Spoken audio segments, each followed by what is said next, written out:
Myself and you all of the importance of taqwa of Allah, that is reverential consciousness or mindfulness of Allah Most High. قال الله تعالى يا أيها الذين آمنوا اتقوا الله حق تقاته ولا تموتن إلا وأنتم مسلمون. Allah Most High says, believers, have taqwa of Allah with the taqwa due to Him, and do not die except as believers, as Muslims.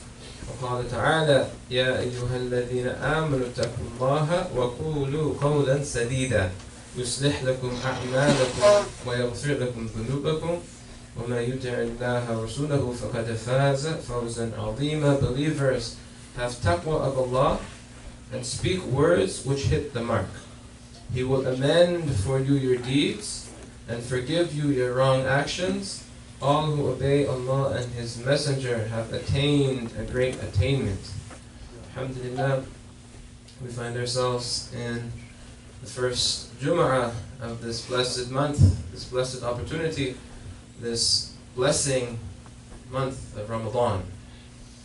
And they mentioned about Ramadan is not only is it a blessing for the believers, but it's also a madrasa. It's also a school, a teaching that we enter into. Because that Ramadan is a madrasa, it's a school. We take lessons from the month of Ramadan. And the primary lesson or the primary teaching of the month of Ramadan is what? Is that it's to teach us to have taqwa of Allah. It's to inculcate this quality of taqwa, conscientiousness, mindfulness of Allah. And again, taqwa is a very comprehensive word. It's not simply do's and don'ts. It's a very comprehensive word. And fasting, as you know from the verse of the Quran, is that it teaches us taqwa. Right? لَعَلَّكُمْ تَتَّقُونَ. And the scholars, they mention that there's different degrees of fasting. There's different degrees of how a person observes this month of Ramadan. And that the first degree of fasting is that a person simply abstains from those things that invalidates their fast. So that's a legal fast, it's valid, and that's the first degree. And then there's higher degrees from there. The second degree of fasting is that not only does a person abstain from what invalidates their fast, but they also are very careful with what they do, what they look at, what they see, and what they speak. In other words, is that they abstain and they're very particular about falling into acts that are discouraged or acts of disobedience, and they restrain themselves from those actions. And that's a higher degree of fasting. And then there's even higher degrees after that, is that there's a degree of fasting where people, they're solely focused on being in a state of remembrance of Allah. And even if that thing, and that they're abstaining from all distractions, even if it's permissible, if it's distracting them from being in a state of dhikr of Allah, remembrance of Allah, is that abstaining from that. So there's different degrees of fasting. And one of the most important aspects of taqwa, and this is one of the most important teachings of our religion in terms of how we practice this religion, is being mindful and careful with our speech. We need taqwa with regards to our tongue, with regards to our lisan. And that, according to some of the scholars, is that the fast of the people before us, the Israelites, is that from their fast, included in that fast was fasting from speech. They weren't allowed to speak while they were fasting. So it wasn't just food and drink and other desires. They actually had to refrain from speaking in the previous nations before us. And that you find that in the verse in the Quran, which Surah Maryam, إِنِّي نَذَرْتُ لِلرَّحْمَنِ صَوْمًا فَلَنْ أُكَلِّمَ الْيَوْمَ إِنْسِيًّا. Is that verily Maryam says that I have made a vow, I have vowed to fast until for the Rahman, for the most compassionate, so I shall not speak this day to anyone. Right? And obviously in our Sharia is that that's not a part of our Sharia to fast from speaking. But nevertheless, being careful and being mindful with what we say and with our speech is of the utmost importance.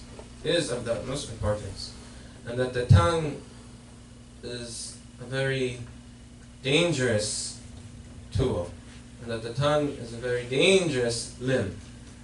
And the parable that they give to a person's speech, the person's tongue, is like a loaded weapon. It's like a loaded weapon. And if someone doesn't know how to handle a loaded weapon, is that they can cause a lot of harm either to others or to themselves. Whereas if someone knows how to handle a loaded weapon, and there's a time and a need for it, is that they will ward off a lot of harm. So that's one aspect of the dangers of our tongue. Another aspect, and that this is really the essence of it, is that we have to realize that everything that we say, every word that we speak, is that that's a choice. We choose to say what we say. It's every word, even the words that we use, is a choice. And if it's a choice, then that means it goes back to our volition. It goes back to our will. It's something that we take upon ourselves. And if it's something that we take upon ourselves, then that means that we're accountable for it. It's a voluntary action. And a lot of times we don't necessarily associate speech with our actions. But really speech, because it's voluntary, is that it's part of our actions. So that's why they say that whoever regards his speech as part of his action, his speech will be little and be heavily considered. Why? Because all of our actions, there's accountability for our actions, right? And Yawm al-Qiyamah is that there's, in the day of judgment, there's accountability for our actions. But speech is part of our actions. And that's why in this hadith, it's a long hadith, is that the Prophet ﷺ is having a conversation with the blessed companion Mu'adh, and he's giving him different instructions and different advice and different counsels. And then at the end of this hadith, the Prophet ﷺ, he took hold of his tongue, and his final advice was, keep this in control. Keep your tongue into control. And Mu'adh, he asked the Prophet ﷺ, he said, "Oh Rasulullah, oh Messenger of Allah, shall we really be accounted for what we talk about? Like, are we really going to be responsible for everything that we say?" And then the Prophet ﷺ, he said, may your mother lose you. It's Arabs, that's the way they're saying when something's tremendous or something's momentous, they say something like this. So he said, may your mother thaqulat ummuka. And will not people be thrown on their faces in hell on account of their tongues, the harvest of their tongues? And so we have to realize how severe and how serious it is, the words that we say, and that the speech that we say. And again, one word can make something or break something. The effects of one word, if someone's getting married, and they say one word, and something that was otherwise haram becomes halal for them. Right? Or if someone gives a divorce, something that was halal becomes haram for them. It's just one word that makes something, goes from the halal to the haram. One word. And never underestimate the power, or never underestimate the seriousness of one word. You know, they say, sticks and stones can break my bones, but words can never hurt me. I said, that's not true. Because that sticks and stones, if someone injures you or breaks your bones, you'll heal. But sometimes someone can say something to you, or you might say something to someone, and that wound in their heart will never heal. Their whole life they'll remember that, and they'll be affected by that, and that will pain them for their whole life. Is that one word is a very powerful thing. Again, speech is like a loaded weapon. And if you don't know how to use it, or if you don't use it correctly, a lot of harm can be caused. And that the Prophet ﷺ, he alluded to this, to how important speech was, and how important this one word can be. He says that a man, he says that in this hadith, he says that a man speaks a good word, so without knowing its worth. So he might not even know the value of what he said, but he said something good. And because of that, what's the effect of that? He doesn't even know.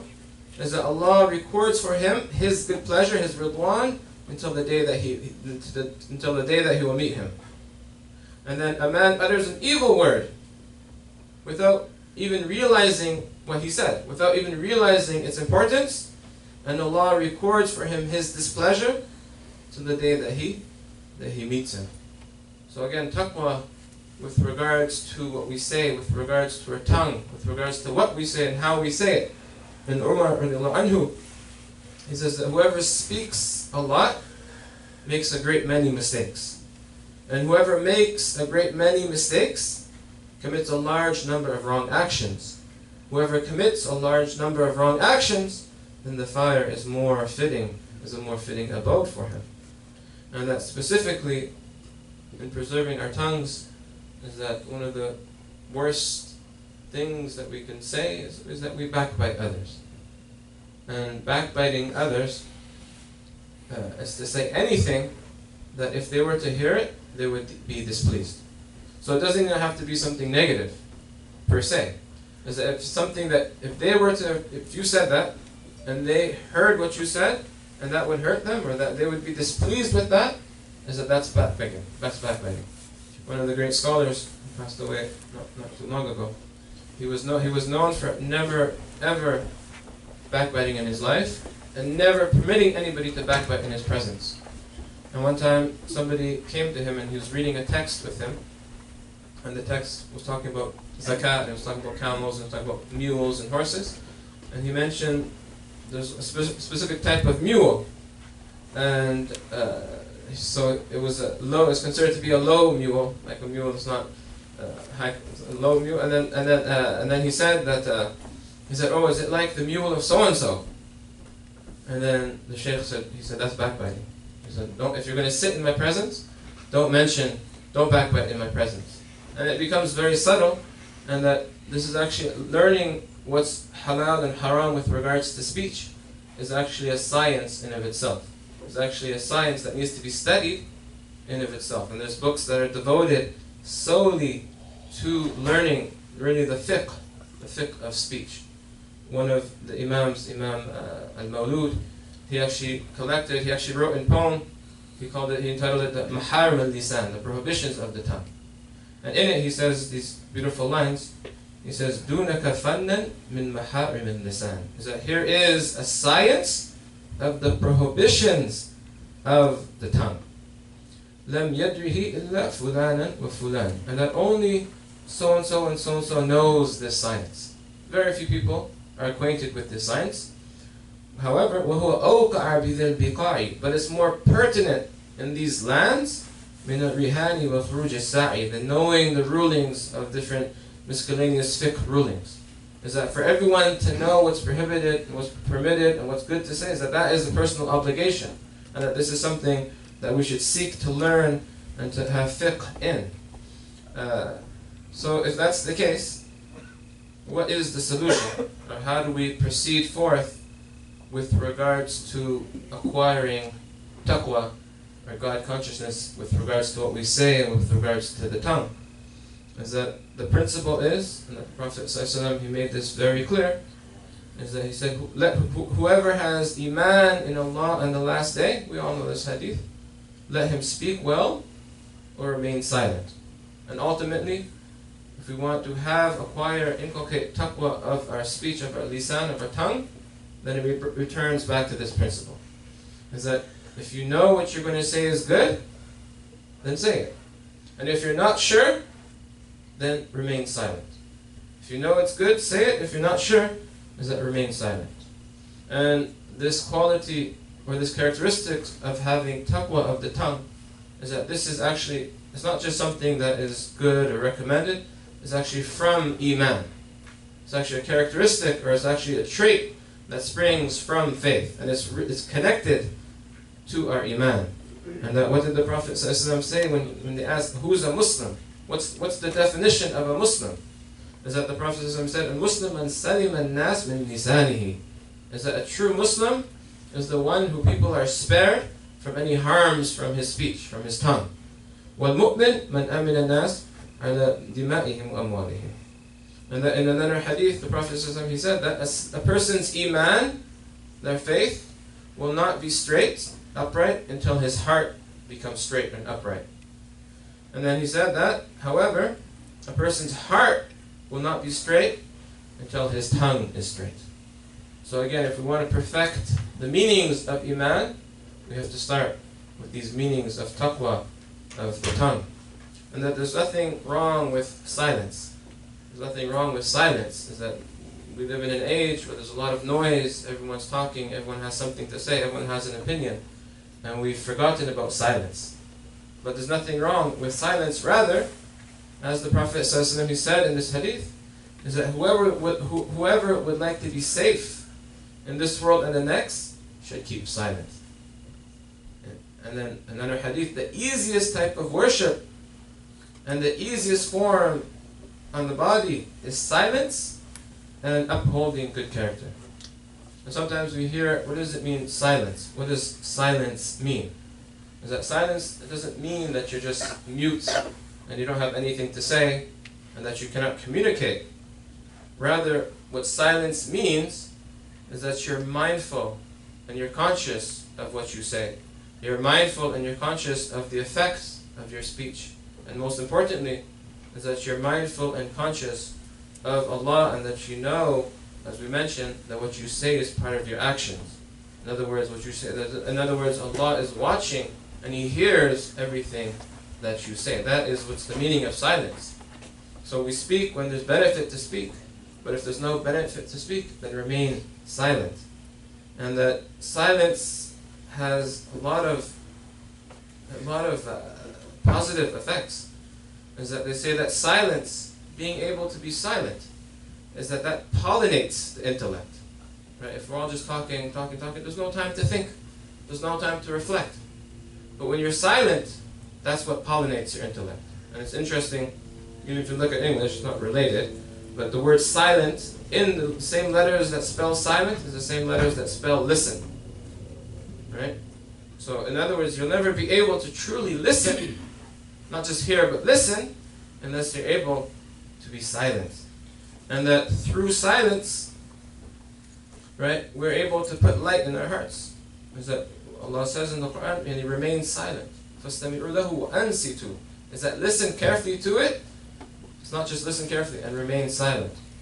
So again, this is from the greatest teachings of our religion, is that to be conscious of Allah in all of our states, to be conscious of Allah with regards to our actions, everything that we do, to be conscious of Allah with regards to our livelihood, how do we acquire wealth, how do we spend our wealth, and that to be conscious of Allah with regards to our speech. What are we saying, how are we saying it, and what is the effect that we are having. And that again, Ramadan is this school, is this madrasa, and its primary teaching is to teach us taqwa, and we have to think about the taqwa of our lisan and the taqwa of our speech. So may Allah help us in that, and may Allah make us amongst those who only say good, and if we have nothing good to say, may Allah make us amongst those who have silence, and may Allah make us amongst those whose speech hit the mark. And it goes back to that verse that I recited in the beginning, is that Ya ayyuhal ladhina amanu taqullah wa qulu qawlan sadida. Is that, look at this verse, is that believers have taqwa of Allah, and see how taqwa is connected to speech, and speak words which hit the mark. So again, taqwa is connected to speech, and then what is the effect of that? Yuslih, if you do that, and if you are people who have taqwa of Allah with regards to your speech, what's the effect? Yuslih lakum a'malakum. Is that your actions, Allah will amend, or your actions will be amended, will be corrected, will be yuslih lakum a'malakum, and yaghfir lakum dhunubakum, and that your sins will be forgiven. And that this is from the greatest benefits that we can take. So may Allah enable us to learn these lessons and to benefit from this month of Ramadan with a complete benefit. وَاعْلَمُوا يَا عِبَادَ اللَّهِ والله عز وجل يقول وبقول يهتدي المهتدين جل في علاه وإذا قرئ القرآن فاستمعوا له وأنصتوا لعلكم ترحمون وقال عز من قائل الكريم فإذا قرأت القرآن فاستعذ بالله من الشيطان الرجيم أعوذ بالله من الشيطان الرجيم بسم الله الرحمن الرحيم والعصر إن الإنسان لفي خسر إلا الذين آمنوا وعملوا الصالحات وتواصوا بالحق وتواصوا بالصبر أقول قولي هذا واستغفر الله العظيم الكريم لي ولكم ولسائر المسلمين من كل ذنب فاستغفروه إنه هو الغفور الرحيم.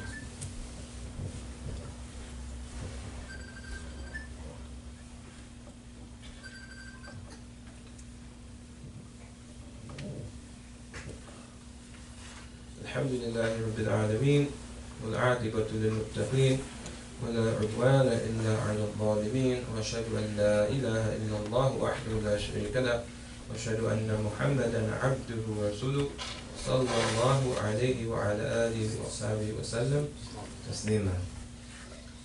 So there's a beautiful statement by Imam Hasan Petrus, which he really just summarizes the whole affair. And then he says that the tongue of the believer, the true believer, is behind his heart, while the tongue of the hypocrite is in front of his heart. In other words, someone who is weak in their faith, or someone who they just say anything. They don't think about it before they speak. Whereas the true believer is that his tongue is behind his heart. Is that before he speaks, he reflects. And before he speaks, he assesses what he wants to say. And that this assessment, or this criteria of speech, is 4 things. And if we just take these 4 things and we implement them, then we'll see great changes in our lives, and we'll see the effects of taqwa with regards to the tongue. Is that the first thing, or the first criteria before a person wants to speak, is that are these words, are they true? Is what we're saying, is it true? That's the first and foremost. And that this is very important. Right? And from our speech is what we type, and what we send messages, and what we write, is that's considered from your speech. And a lot of times, we might share things or write things, we don't even know if they're true or not. Right? But you have to ascertain whether it's truthful or not. So before you type something or even speak something, is it true or not? Okay? That's the first criteria. And that the second is that will it cause harm or not? Will it hurt the person that I'm speaking to or not? Because not every truth, لَيْسَ كُلُّ حَقٍّ يُقَالُ. It's not every truth needs to be said. Sometimes something might be true, but it's not the right place and time. And if you say that truth, you're going to cause more harm.